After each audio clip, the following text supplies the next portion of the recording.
Good morning. Good morning, Eddison. Thanks the grace of heaven, virtuous masters, grand predecessors, and all transmitters for giving me this opportunity to speak in the class today, and everyone. I'm talking about Buddha, Sakyamuni. In about 15 minutes is not going to be enough. So I'm gonna, All right, we can extend into next week. Yeah. We have to. yeah, I had like 40 minutes planned, but now it's 15 minutes. And this week is Sure. drama class, The week after. so you can talk about it the week after. Yeah, So just in case. the reason we're talking about Sakyamuni today is because his birthday is next week, Wow. and that's why we are talking about him today. In case I cannot able to finish this in time, I recommend a PBS documentary that was published last year. It's 2 hours. It took me about a week to finish the whole thing, but if you have 2 hours, you can watch it. It's very long, but they talk about the biography about Sakyamuni. Sakyamuni is also known as Siddhartha. He was born in what's called Lupini. yeah, Lupini.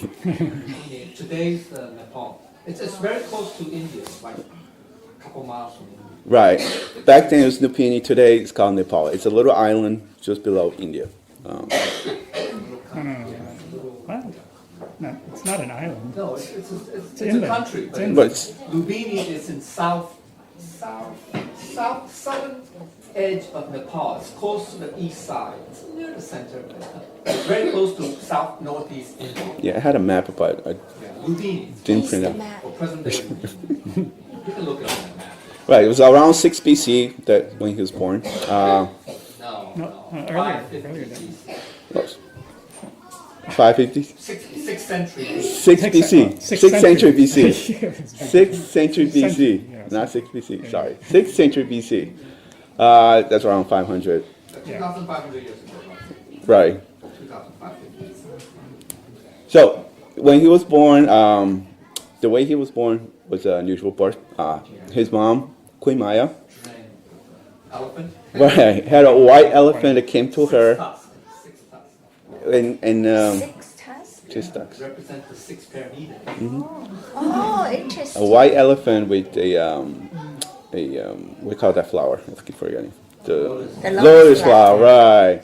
So when she dreamed about this little elephant coming to her, she tried to find out what it meant to the scholars, and the husband says, "Oh, this baby is going to be very important in the future.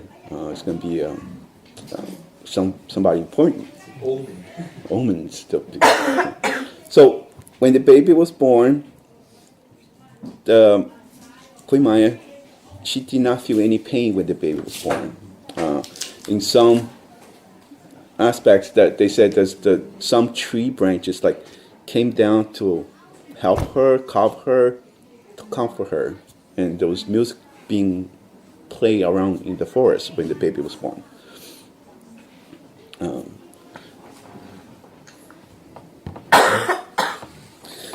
So the king brought 5 scholars or gurus or to determine what's the future for the babies.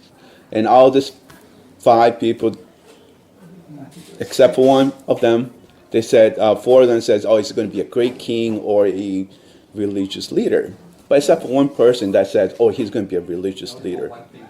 One. Kandina, his name is Kandina. So, He turned out to be the first disciple of Buddha. right, so Kandina is going to come back into the story later on if I don't have the time. But in any case, he had a great life in the palace. The king wanted to protect his son. He wanted the son to follow his steps to be a great king. Because if he could prevent him from exposed to what he saw out there, to learn all the pain, the suffering, well, eventually he thought, maybe I can prevent him from becoming a religious leader. So he kept all the outside world from him for many, many years. 29 years to be exactly, but Yeah, it depends on the version. right. So, but it was not 29. Well, that's when he decided to leave. But anyway, he was married at the age of 16, encouraged by his Yeah, father. very young. Very young. But someone said, a reference mentioned that his honeymoon took 10 years. But he had a very pleasant life. He had the best food in the kingdom. All the servants was there, beautiful women serving him, and the king wanted him to follow his steps. Unfortunately, as we know, once you get old, you get curious what's out there, and he wanted to explore. The king allowed him to do that. Unfortunately, the king tried to prevent him to see what's out there. He tried to manipulate what the outside world was. He pushed all the old people away from the area, all the sick people, clean everything in front of him. So he used to go. Unfortunately, he was not able to do it. So, according to one of the gurus of the person, he was able to see 4 signs. 4 sides, yeah. The first sign is the old person, old people. If he sees that, he will get closer to his curiosities or He'll ask questions. questions. And then he saw the old person coming. He's like, "What's that?" And his servant says, "That's an old person. Everyone gets old." Because eventually, everyone, you will get old, your father will get old, you and me will get old. He's like, huh. Then on the second tour outside, he saw a sick person lying. It's like, and he was curious, why is he sick? Because he never seen anyone sick before. The king always took someone out the kingdom if it was someone sick. So now he's like curious. Old people, sick people. He was getting more curious. And then and the third sight that he saw was a death, a person dying. And he's getting, why he's not moving? No, his body's he's dead. And his servant says everyone's going to die eventually. That got him really, really wondering what happened to his life. He doesn't want to happen that to him. He wants to understand what his life is going to be in the future. So he wanted to leave the kingdom. But unfortunately, he had a baby. It's a baby, and he loves his wife as well. He could not leave them behind. The funny thing that I learned from this is that he named his son Fetter, which translates to be ball and chains. So not being able to let go of his family was one of the reasons that he was very upset. So the night that he's going to decide to leave, he just decided to just go. He decided not even to see the wife and the kid anymore. He just fall outside the palace and then move on. Try to determine what was going on. As soon as he tried to go outside the palace, Mara, the god of desire, says, "Why do you want to go outside? Stay in the palace. Be the great king. There's nothing outside the world for you. Just stay in the kingdom." He's like, "No, I don't want to that." He wanted to go understand how to the life works.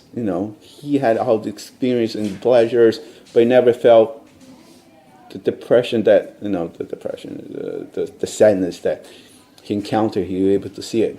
So he wanted to see it. He wanted to go out there, leave everything behind, all the kingdom, the luxury, the food, his family, to understand what's life about.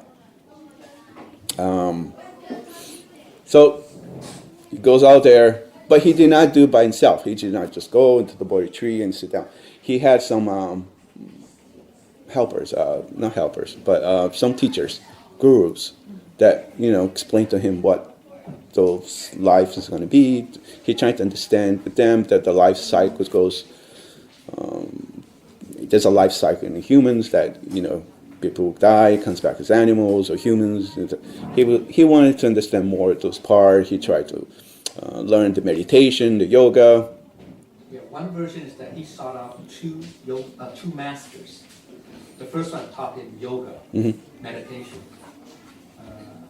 and then he learned because Siddhartha was he's a special person, obviously, okay.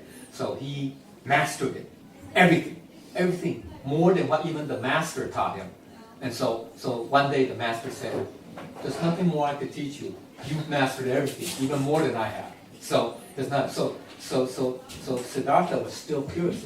But is there more? Is there more? How can I?"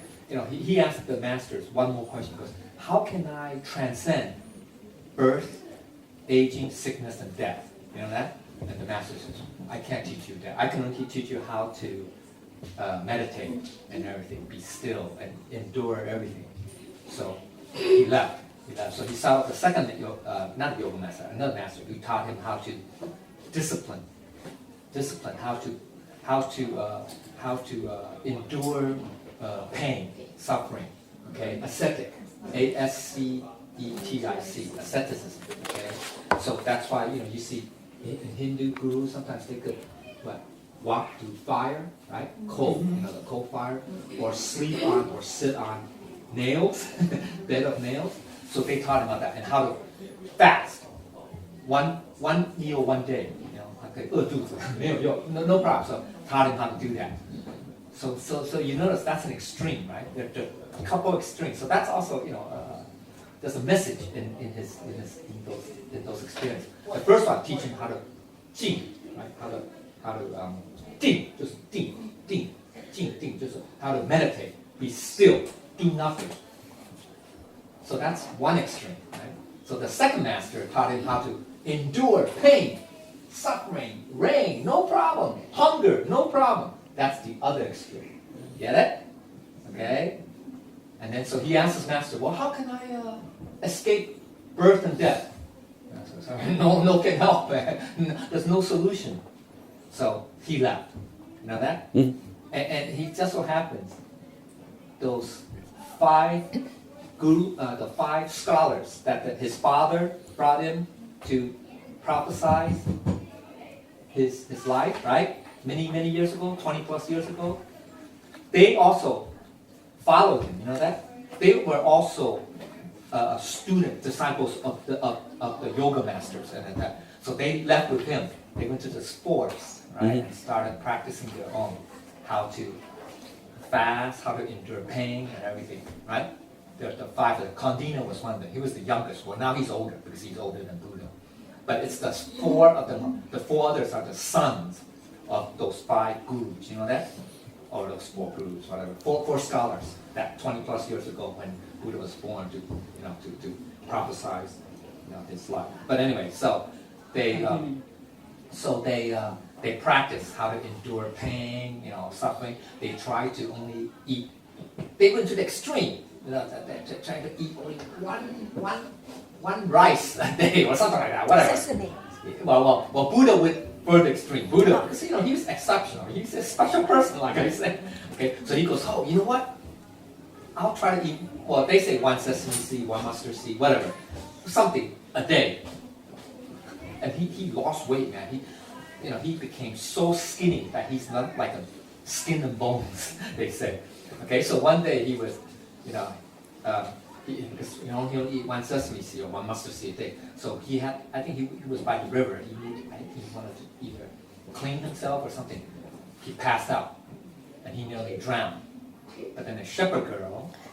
He's supposed to tell the story. So a shepherd girl came. Now, at that moment, yes, that part of the story. It's that same story that we have. So anyway, during the part, Siddhartha realized that the extreme part, or almost dying, he realized that was not the way. He needs to stay alive to understand what's the missing part. He realized not extreme, it would not work. So that girl, magically a bowl of rice somewhere, and milk from a goat, and rice pudding. Rice pudding. Yeah, he ate some of the rice and he drank milk. So he was able to understand that the extreme part would not work to get to the answers that he wanted. Went back to meditation. No, he was meditating for 6 years under the Bodhi tree. He was day and night. Well, he made a vow. He Yeah. said he will not move from that spot until he attained Anuttara Samyak Sambodhi. Okay. So during that time, he was able to see all his past life. He was able, our reincarnation that he has in his past lives. He able to follow, see everything. And the more close he was able to understand that the extreme part was not working, he had to find the midway. The understanding that the extreme will not work and not the highest will not work. He was like looking at his past. He realized that there are cruelty in the world, but there are also good part in the world that will, in the middle, like it's more peaceful, it's calm. Like he also saw one scene that in the music instrument, I forgot the music. It was anyway. If you string the music too tight, sometimes you break the string. If you string too loose, there's no music at all. But if you string correctly, a beautiful music comes out. So he realized, and more he thought that there's a better way to follow it, and it's the middle way. But anyway, when he ate went back to the story about the followers, the 5 ascetic brothers that was following him. When they saw him eating the rice and the milk, said, "Oh, we don't want to follow you anymore because you broke the way of practice. right." So they left him. They left him for. Went to another part of for the forest to cultivate on their own. So Siddhartha realized, I learned all this. I was able to reach this learning. Oh, go back to when he reached the enlightenment part. Mara, the king of the desire, was there to try to stop him to achieving that enlightenment part. That he was like, okay, I got to stop him. Otherwise, people will stop him with desires, and this is guys I need to stop. So he's like, send his daughters to seduce him. He's like, nothing happens to him. He sends his army to attack him. When he shoots the arrows, the arrows magically turns to flowers. And Mara King asked him, who's going to prove that you're going to reach enlightenment? How you can prove that? I have this army behind me. They follow me and everything.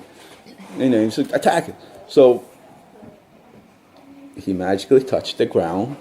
And He didn't say a word. He didn't say any word. His eyes just half closed, touched the ground. The ground just shook and the army disappeared in front of him. It was everything. He said, he said, well, in this documentary, they said, the earth will be my witness. So he proved that, okay. Yeah, so he touched the ground. Now he wanted to teach what he learned all these past years to other people. He wanted to say, this is not the way we live. We need to be teaching at the better life, at the better way to live. He didn't succeed on the first few people he started to teach. He started to explain to them, what is the life about. Even one of the gurus that asking the question, he said, oh, what's the life, what's the learning, that you be teaching.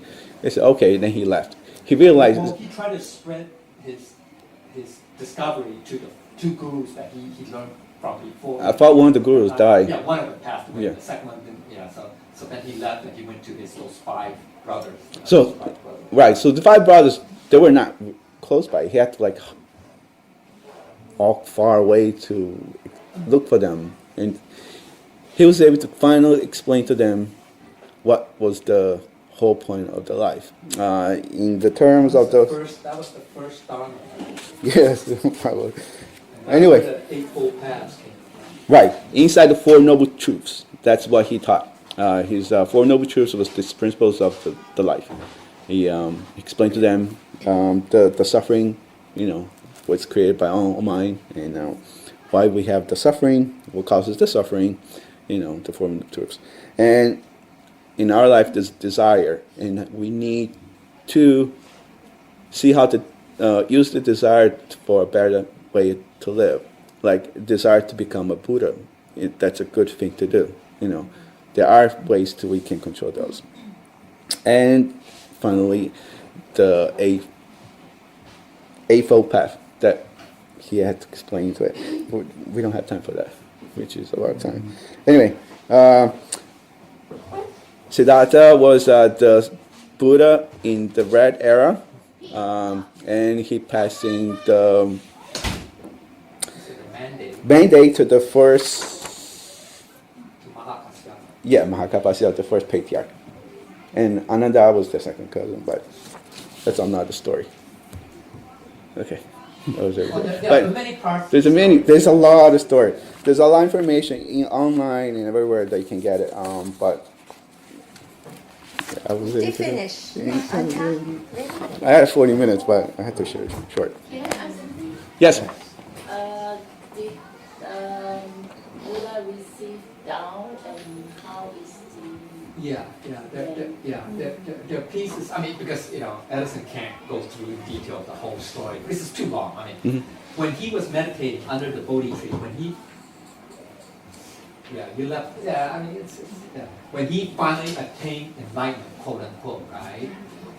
He said something. Remember, he said something very, very. You can say it's like say a song of enlightenment. It's just like saying.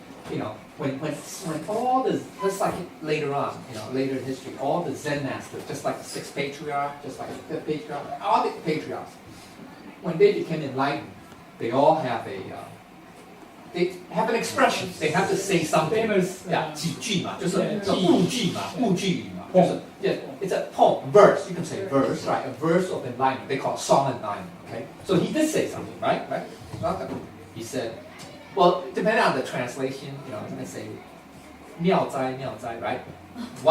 Wonders, because wonder of wonders. All sentient beings throughout the universe or cosmos have a Buddha nature, right? And then later on is that, what's the second phrase? I forgot. But anyway, that's not important. But he said something like that.